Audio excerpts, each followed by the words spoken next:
Alhamdulillahi Rabbil Alamin wa bihi nasta'in ala umuri dunya waddin.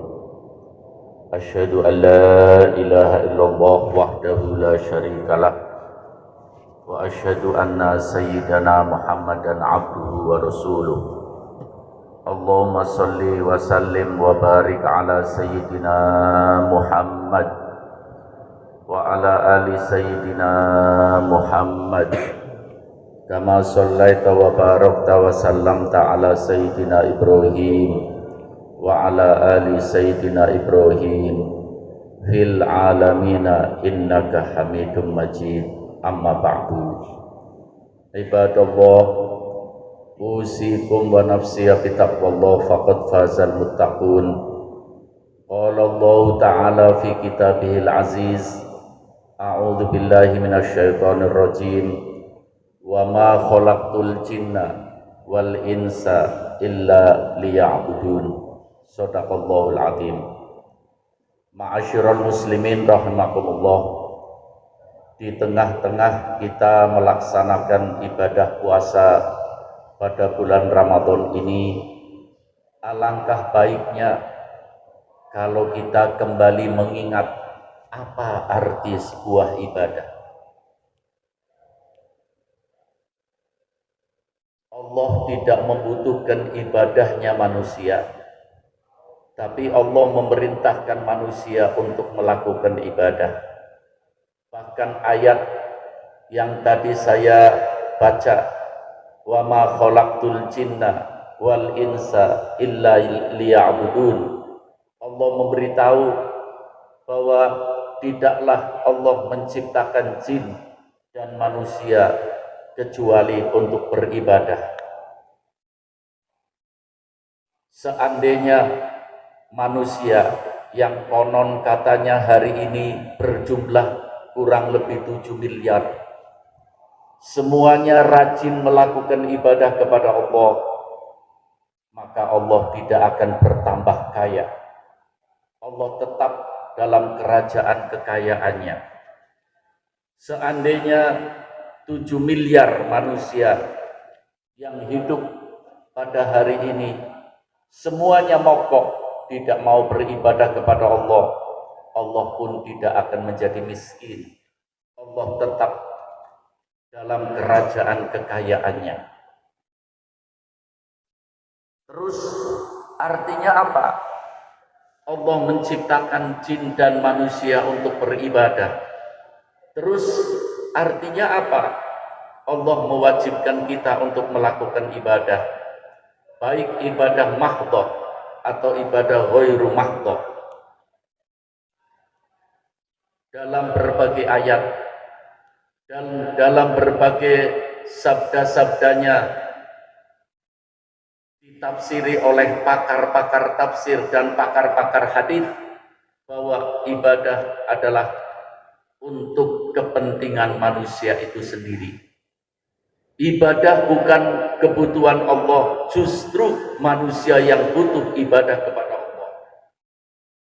Karena seluruh ibadah yang diwajibkan oleh Allah lahu hadfun wahid, mempunyai tujuan yang satu. Apa tujuan ibadah? Tujuan utama Allah memerintahkan kita ibadah, tujuan utamanya adalah agar, ini yang paling penting ma'asyiral muslimin rahimakumullah, dan ini sasaran utama Allah menciptakan kita, Allah memerintahkan kita ibadah. Sasaran utamanya adalah agar dengan melakukan ibadah manusia hidupnya berubah. Sekali lagi, tujuan utama Allah menciptakan kita untuk ibadah. Tujuan utama Allah memerintahkan kita untuk melakukan ibadah. Tujuan utamanya adalah agar dengan manusia melakukan ibadah, hidupnya akan berubah. Artinya berubah semakin baik, dan semakin baik. Ma'asyiral muslimin rahimakumullah. Tapi dalam kenyataan kehidupan, apa Apakah semua orang yang melakukan ibadah itu hidupnya berubah semakin baik? Mungkin kita bisa melihat prosentasinya. Banyak orang melakukan ibadah, tapi justru perbuatannya jelek. Tetap orang melakukan ibadah, tetap melakukan mungkar dan fahsya. Apa masalahnya? Ini yang penting harus kita ketahui. Sebab ibadah punya efek dalam kehidupan manusia. Seperti tadi kita sudah bersama-sama mendengar bahwa tujuan utama Allah memerintahkan kita ibadah adalah agar dengan melaksanakan ibadah manusia hidupnya semakin baik. Seandainya semakin baik, semakin baik, semakin baik, maka puncak kebaikan adalah dambaan kita, yaitu husnul khotimah. Husnul khotimah tidak datang begitu saja, tapi husnul khotimah harus ada usaha. Di antara usaha husnul khotimah adalah setiap kita melakukan ibadah ada perubahan. Tidak semua orang yang melakukan ibadah itu mendapatkan husnul khotimah. Tidak. Ibadah tidak menjamin manusia mendapatkan husnul khotimah. Tapi ibadah yang menjadikan pelakunya mendapatkan husnul khotimah adalah ibadah orang yang melakukan ibadah. Dengan melakukan ibadah itu hidupnya berubah semakin baik. Ma'asyiral muslimin rahimakumullah. Untuk mewujudkan ibadah yang mempunyai efek yang positif, untuk mewujudkan ibadah yang menjadikan hidup kita semakin baik, harus ada langkah. Di antaranya dikatakan oleh Al-Imam Ali bin Abi Thalib karramallahu wajhah wa radhiyallahu anhu. Beliau mengatakan, kunu liqabulil ibadah asyaddu imaman minal ibadah. Kata sahabat Ali, kalian harus punya fokus pemikiran agar ibadah kita diterima oleh Allah, lebih fokus pemikirannya daripada kita melakukan ibadah itu sendiri. Coba perhatikan sekali lagi. Beliau mengatakan, kalian dalam melakukan ibadah yang harus menjadi fokus pemikirannya adalah bagaimana supaya ibadah kita diterima oleh Allah, bukan ibadah itu sendiri.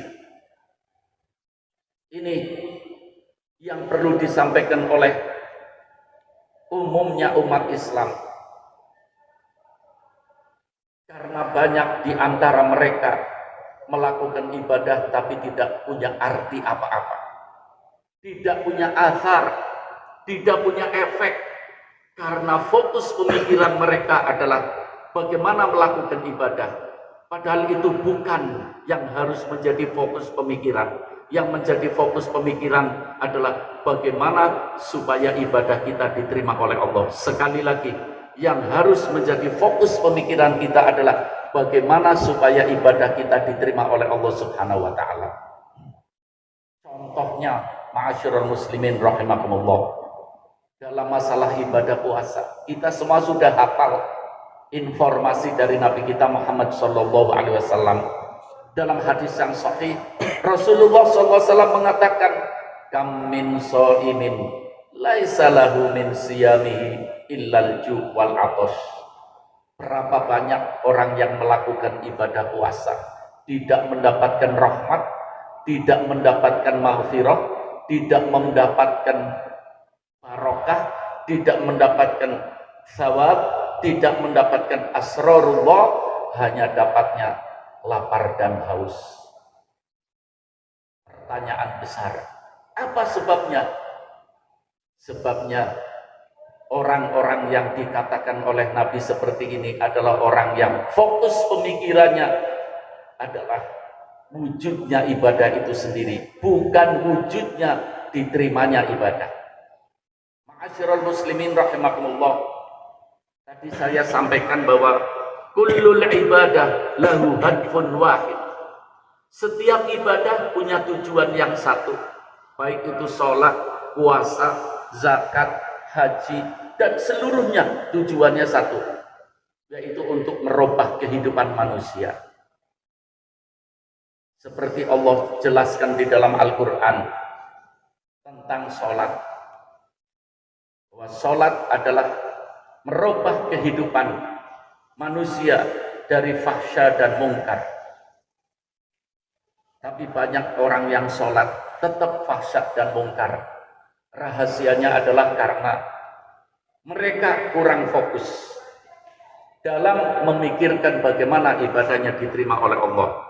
Ma'asyiral muslimin rahimakumullah, yang paling sangat membahayakan dan mudah-mudahan tidak akan terjadi pada diri kita semuanya.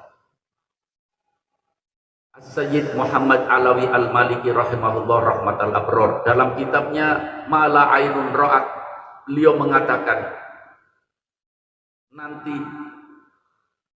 di akhirat, di hari kiamat kelak, setiap ibadah punya pintu sendiri. Setiap ibadah ada pintu surga tersendiri. Ada pintu royan bagi orang-orang yang melaksanakan ibadah puasa.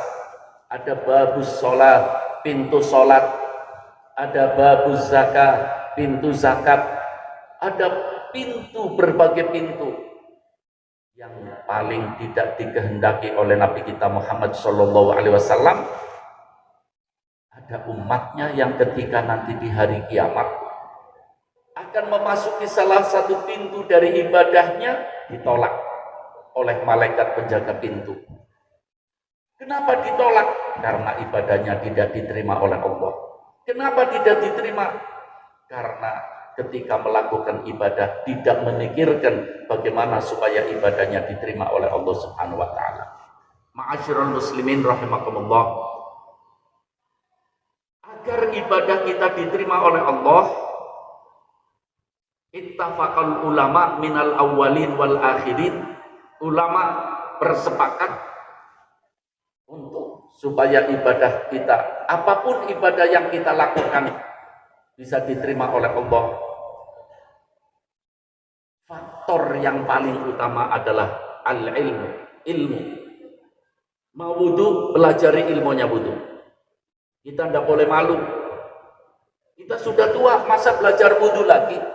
Kita sudah tua, masa belajar sholat lagi? Kita tidak boleh malu.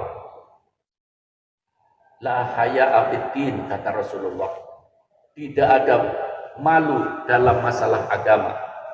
Terus kita pelajari supaya, dan kita harus merasakan setiap kita melakukan ibadah, harus kita menanyakan kepada diri kita sendiri, bagaimana setelah kita melakukan ibadah, apa ibadah kita bisa mempengaruhi hidup kita semakin baik, semakin baik, semakin baik.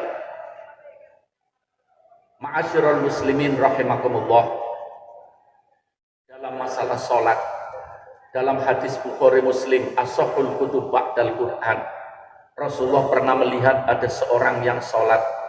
Ketika selesai sholat, kemudian mendekat kepada Rasulullah, yusofihuhu, berjabatan tangan kepada Rasulullah. Spontan Rasulullah mengatakan, irji fasolli fa innaka lam tusolli. Ulangi sholatmu, sholatmu belum beres. Bayangkan, Rasulullah lihat sendiri itu orang sholat duhur 4 rakaat, tapi Rasulullah mengatakan sholatmu belum beres. Berkali-kali diperintah sampai orang itu mengatakan, ya Rasulullah, innani la uslihus sholata illa hakata. Aku tidak bisa sholat seperti yang engkau ketahui. Seandainya ada yang tidak beres, fa'alimhu ya Rasulullah, berilah aku pelajaran. Ternyata ma'asyiral muslimin, karena dalam sholatnya tidak ada tumakninah, dan ini yang banyak dilakukan oleh kita ma'asyiral muslimin. Ya, sholat tidak ada tumakninah. Sholat harus didasari dengan tumak ninah, dengan khusyuk dan ikhlas. Kadang-kadang mengejar jumlah dalam sholat sunnah. Ma'asyiral muslimin rahimakumullah, ada orang sholat sunnah, ba'diyah atau qobliyah, 2 rakaat, tapi begitu sempurna, lebih baik daripada yang 4 atau 6 atau 10 rakaat, tapi tidak ada tumak ninahnya, tidak ada artinya. Begitu juga dalam membaca Al-Quran, yang dikejar jangan banyaknya juz, tapi yang harus dikejar adalah bagaimana kita membaca Quran dengan baik. Orang baca Quran sampai kadang-kadang tidak bisa didengar. Kenapa? Karena supaya bisa cepat khatam. Padahal ketika khatam tidak ada artinya sama sekali, karena bacanya tidak beres. Ma'asyiral muslimin rahimakumullah, mudah-mudahan dengan kita mendengar yang seperti ini, kita akan lebih perhatian lagi. Jangan keburu-buru dalam melakukan ibadah. Untuk apa sih kita dihidupkan untuk ibadah? Kenapa kok kita dalam ibadah keburu-buru untuk mengejar yang lain? Itu satu salah besar, kesalahan besar. Dan yang terakhir, ma'asyiral muslimin, semuanya ini bisa wujud dengan latihan. Khusyuk butuh latihan, tumak ninah butuh latihan, ikhlas butuh latihan. Tanpa latihan, sampai mati kita tidak bisa khusyuk, sampai mati kita tidak bisa tumak ninah. Mudah-mudahan di bulan Ramadan, bulan yang doa diterima oleh Allah Subhanahu wa Ta'ala, apalagi hari ini, hari Jumat, yang doa diterima oleh Allah, mudah-mudahan Allah akan memberi kepada kita inayah, pertolongannya, sehingga kita bisa melatih diri untuk lebih banyak mempelajari ilmu-ilmu ibadah, lebih melatih diri bisa khusyuk, ikhlas dan tumak ninah, sehingga ibadah yang kita lakukan semuanya akan diterima oleh Allah. Hidup kita terus akan semakin baik, semakin baik, semakin baik. Amin ya rabbal alamin.